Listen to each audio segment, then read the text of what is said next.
Good morning, everyone, and welcome to DevTalks. We are coming to you live from Global World Tower 3 in Bucharest. And again, thank you for joining, be it on location or online. But we are going to continue the interview series, and we're going to do it this time with our partners from DB Global Technology and Iulia, who I'll let introduce herself and maybe tell us a little bit about DB Global Technology Center. Good morning, Iulia. Thank you for the invitation. Hello, everybody. Good morning. I am Iulia Cirmaciu. I'm the head of HR for the DB Global Technology Center in Bucharest. It's actually not purely 100% technology center. We do have other services developed from Bucharest and delivered to Deutsche Bank. However, it's mostly technology. So the majority of my colleagues are developing applications for the bank. I am with the bank. I joined almost 9 years ago, and actually I was here from the beginning since Deutsche Bank decided to open the technology center in Bucharest. And I had the privilege and the honor and the opportunity to contribute and to see this company growing from 0 to more than 1,000 employees today. And it was not only a growth in terms of numbers, but we also grew in terms of number of projects, in terms of number of stakeholders. Actually, our current portfolio includes clients from private bank, from corporate investment banking.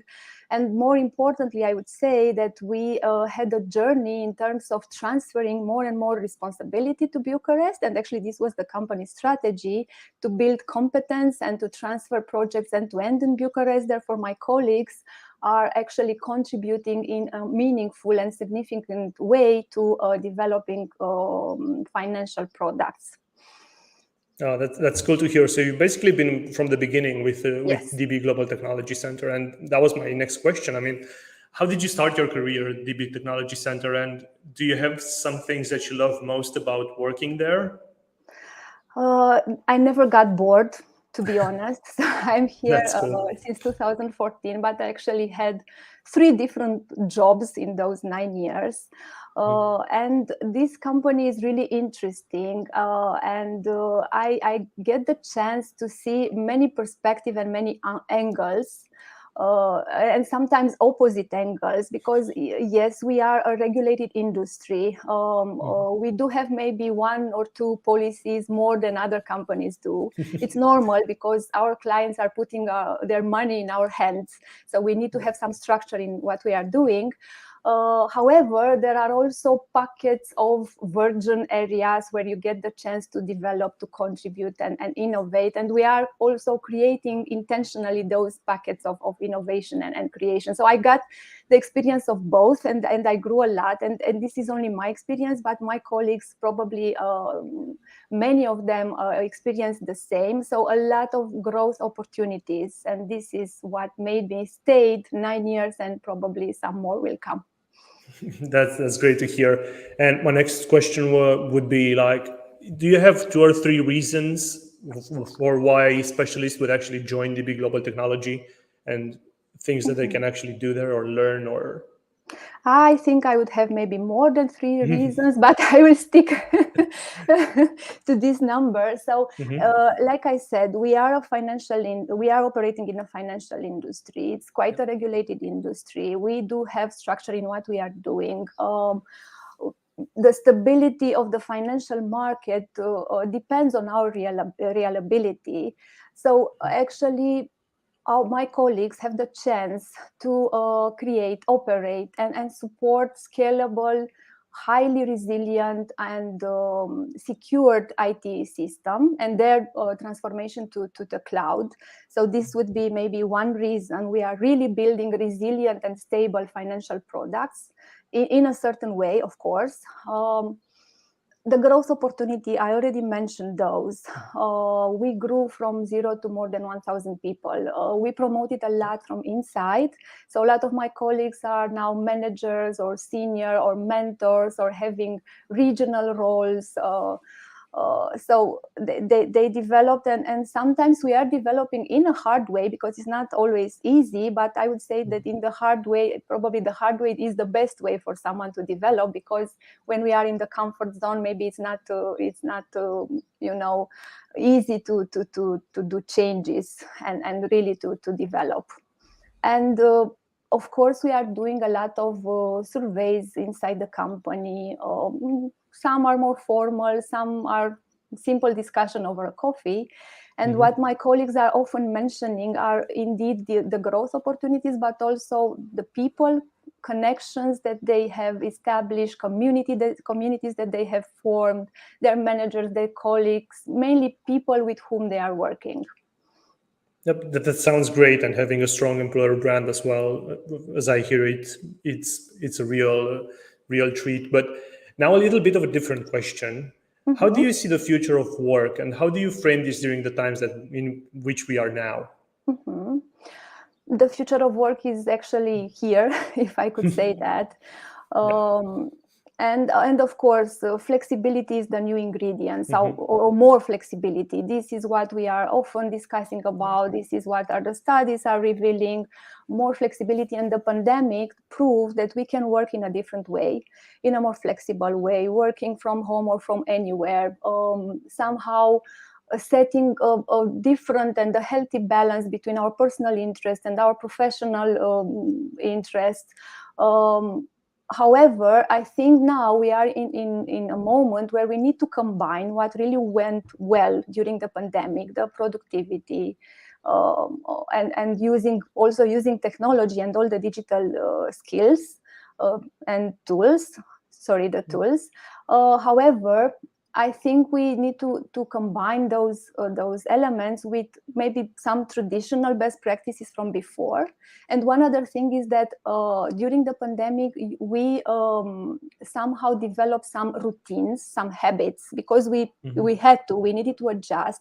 However, I'm not sure if those are actually the healthy and the ones that are good for us. We got used to them, we needed to adjust, but in the future we need to revisit a little bit how we can combine flexibility and working from our homes to connection, because innovation and also collaboration and also development is happening when you are actually meeting with other people, and sometimes when you are in a room with a flip chart, and drawing things and doing a brainstorming. So I think we need to revisit all these things and find the right combination for both the company and the individual. That's all completely true, and we've seen this during the pandemic. Well, innovation took a step back, and everything slowed down. And I would say also collaboration and development. So if you want to invest in your career, that would mean also leveraging on your networks and meeting with people and having mentors. So you cannot really invest and develop your career sitting in front of a computer. So it's about the right mix and the right balance between all those good elements. And indeed, the pandemic provided a huge opportunity for us to reinvent the way we are working. And we need to take advantage of it, that's for sure. That's true. And this is why we wanted to do DevTalks as soon as possible in person. And now we have a lot of young people and people aspiring to have a career in tech, because you've said that in order to advance your career, you need to be in person. But for people that want to grow in the tech industry, do you have any advice more than that? I'm not a big fan of providing advices to people. I would say that from my experience working in a tech company and operating in this market and seeing the investors coming, I think we should collectively maybe focus on building the whole range of skills, because sometimes we are focused on the tech skills and we are curious and learning new technology, and it's cool and all that. However, in order to be a rounded professional, a mature professional that would get like big projects and the opportunity to lead teams and mentor people, and the possibility for us as a market and as a country to receive like important projects and to develop important projects, that would require also investing in the business area. So to know the business in which we are operating, okay, you are maybe coding or doing business analysis or testing, but you need to understand the business, and you need to understand what are the customer needs and the market trends and all that. And also you need to invest in the, let's say, the soft area, the self-awareness to know who you are and what you want, but also to be able to collaborate, to be constructive, to influence, to step up, to speak up, to for example, to organize a big meeting in which we are influencing people and position in a certain way. So only in this way, having all those elements and all those skills developed will help us, be a more mature market.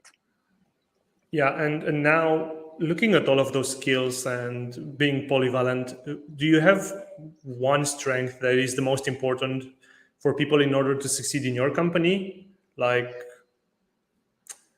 I don't know, maybe the business analysis thing or anything like that? I think I already mentioned throughout our discussion, it's about curiosity. It's about being constructive and solution oriented. It's about taking a challenge or two, because you know that challenge will develop you and will further build your career. And also, of course, it is also about the technical skills. We are a tech company, we are a technology center, but I would say that those other soft skills and the self-awareness are actually pretty important and prerequisite for working in Deutsche Bank. That's great to hear. Thank you so much for being with us, and of course, we're gonna wait for you guys over at the Global Worth Tower 3. We're all here, and again, thank you so much for joining us today. Thank you so much for having me, and enjoy the rest of the DevTalks events. Thank you. Have a nice day. Have a nice day. Bye.